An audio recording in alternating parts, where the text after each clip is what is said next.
हर भारतीय मन में संकल्प करे कि नहीं, मुझे चाइना के सामान को नहीं छूना है। प्रवीण खंडेलवाल जी, क्विक जवाब। संबित पात्रा जी ने कहा सस्ती चाइनीज लाइट्स आ जाएंगी, सस्ता चाइना के गणेश जी की मूर्ति आ जाएगी, शिव जी की मूर्ति आ जाएगी, माता लक्ष्मी की मूर्ति आ जाएगी, विष्णु जी की मूर्ति आ जाएगी। क्या करेगा आम ग्राहक जिसके पास पैसे की कमी होगी कोरोना काल में? कैसा ऑल्टरनेट देंगे आप?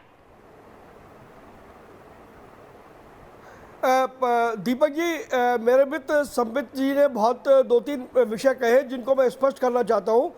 पहली बात तो ये जो इस समय बहिष्कार है, ये भावनाओं का उबाल नहीं है। हमने ये बहिष्कार का आंदोलन 10 जून से शुरू किया है और ये 1.5 वर्ष का हमारा अभियान है जो दिसंबर 2021 में 1 लाख करोड़ का नुकसान करके पूरा होगा। नंबर 1। नंबर 2, मेरे मित्र संबित जी ने कहा कि पेटीएम का हम इस्तेमाल करें। मेरा सख्त ऑब्जेक्शन है। कल हम उस पर भी जा रहे हैं कि जितने ऐसे स्टार्टअप हैं जिनके अंदर चाइना का पैसा लगा है, वो पेटीएम है या कोई उसके दूसरे विकल्प हमारे पास उपलब्ध है।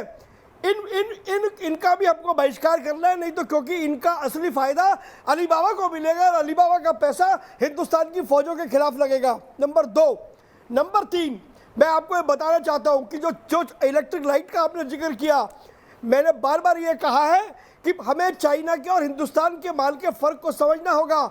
चाइना का माल यूज़ एंड थ्रो होता है जिसकी कोई गारंटी नहीं होती है और वो माल एक बार यूज़ करा और बाद में कूड़े कबाड़ के अंदर जाता है। हिंदुस्तान का जो माल होता है वो माल यूज्ड और रीयूज्ड किया जाता है। आप हिंदुस्तान के माल को कभी भी कर सकते हैं।